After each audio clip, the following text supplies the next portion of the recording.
When shooting product videos, you can either shoot in HD or in 4K. Though 4K sounds like the obvious solution that you always want to be shooting in, there are times where you simply just shouldn't. For us, we have the Sony a7 III. Though it's a very popular camera and I love almost everything about it, it is incapable of shooting 4K in slow motion. It just simply doesn't have the specs for it. So if we want to shoot any kind of slow motion shot, it has to be in HD, which really is a quality hit for our work. So we always try to avoid shooting in slow-mo and do things on set to make our footage more slowed down. If you're someone who's looking to upgrade their camera or looking to buy their first one, I would definitely recommend getting one above the a7 III if you can, because having that slow-mo 4K is going to give you a huge advantage in making product videos. Now, there are a couple other reasons why you should not be shooting 4K. One of them depends on what you are editing on. Your PC or your laptop has to be able to handle 4K footage, and you can see whether it can do this or not by going into your system settings and looking at the memory that your device has. Mine has 64 gigs of memory, which means it has a really high processing system. It can handle a lot of heavy work. However, Ryan's MacBook, for example, has only 8 gigs of memory, which means he can't even process 4K footage. If he tries to, he can upload it into the program, but the moment he starts editing, it begins to lag really bad, and eventually the program will simply crash. So make sure that you have a device that is able to withstand heavy editing. I used to do all of my editing on a, I believe, 2012 MacBook, and it was hard. It was a long process. You had to wait for every frame to load in, frame by frame by frame. And investing in a better laptop was one of the best decisions that I have ever made, especially for the business. So don't always look at your camera gear and what you can upgrade there. Your computer, your laptop is just as important. You also need to make sure that if you are editing on a monitor like this one here, that it has 4K resolution on it, because how can you edit a 4K video on a monitor that doesn't support 4K?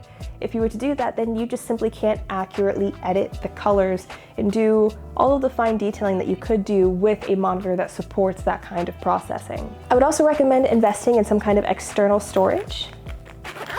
This is the hard drive I use. I connect it with a USB to my laptop, and this holds all of our extra footage that we capture, because 4K takes up a lot of space. And even though I have a terabyte of storage on my laptop, it is nowhere nearly enough to support us making videos all the time.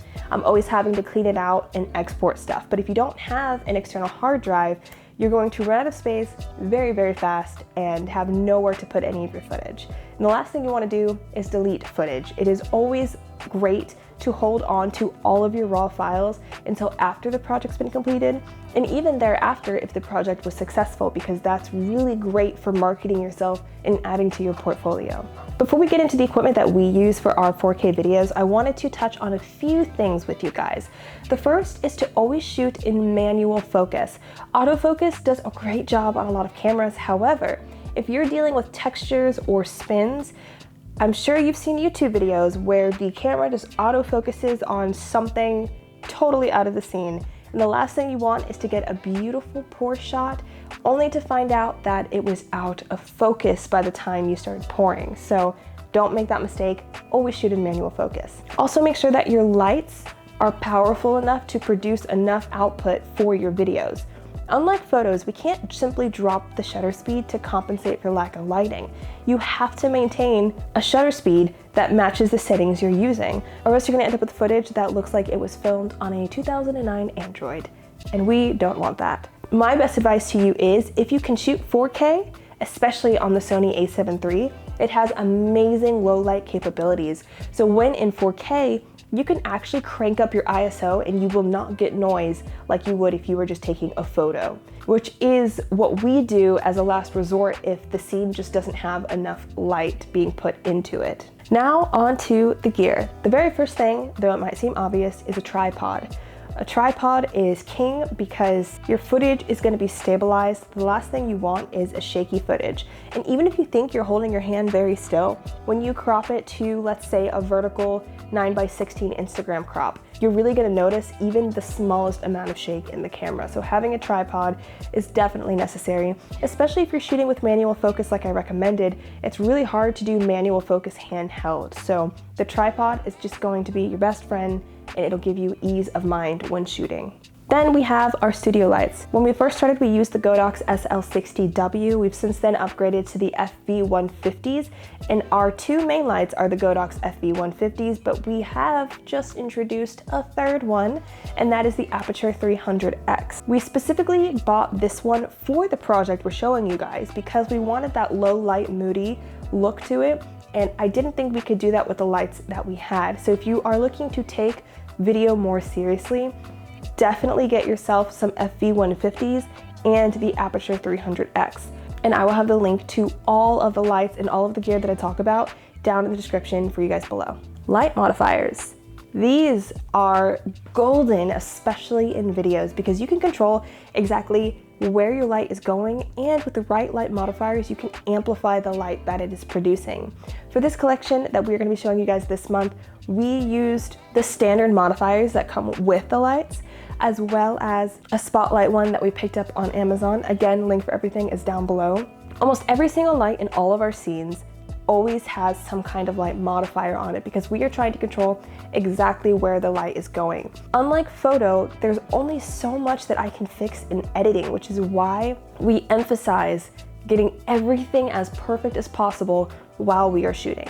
Color gels are also something that we like to use in videos to add a glow to it. This video here, we added a red gel to really make the red on this bottle pop, and it did wonders. They're super cheap to pick up. Big tip though, don't attach them to your light because they will melt and burn, and it is a big fire hazard. So whenever you're about to shoot or film something, I would use some studio clamps to rig it up in place and hold it in front of your light. Don't attach it to your light. I had to learn the hard way. The next thing that you can also rig up is diffuser paper. This stuff, also very cheap on Amazon, really helps to blend out those harsh highlights. I know sometimes when you're shooting, you can see the bulb on the reflective product, or you just have like a strip of light. Adding a sheet of diffuser paper in front of the light makes that harsh strip more of an ombre fade, which leads to a higher end and obviously more professional look. For our videos, we love having this electric turntable. This does wonders for adding simple movement to shots. When filming, little movements make all the difference, especially when working with a tripod. We don't have any crazy sliders or gimbals that we use in the studio, so we have to get more creative with how we can keep the interest in the videos and not just have a still shot after still shot after still shot. And having that rotating aspect is a great way to accomplish that. It even comes with a handy remote to help you work more efficiently and hands-free. Another way to be hands-free is to use our helping hands tool. This is my newest favorite piece of gear in the studio. I use it for all sorts of things. You can use it to even hold up the gels I told you about, diffuser paper. You can hold props in place. It does wonders everywhere you need it. It's there, just like a helping hand. Acrylic trays are great to have, especially when you're doing texture shots, to not have to stress about the mess you're about to make. We like to put our acrylic trays underneath our products, so when we pour texture over top, it simply just gets caught in the tray, and I don't have to worry about the oil or water dripping down onto my floors or onto our lights. It keeps everything neat and tidy, so you can just focus on making sure the shot looks perfect. And the last thing, it's one that I always talk about, and it is our poster boards. This is a great way to further control your lighting, and it helps to bounce light around the scene. It helps to enhance product labels. A lot of reflective labels are hard to light, but when you add a whiteboard in front of it, suddenly the shine on it, the gold foil, looks fantastic. If you're interested in learning more about lighting, editing, camera gear, equipment, behind the scenes, all of the juicy goodness, then I'd recommend clicking that link down below to check out our creator community, where we post exclusive videos taking you behind the scenes on our real sets and walking you through how we do everything start to finish. But if you're gonna stick around on YouTube for a bit, then I would recommend watching this video next.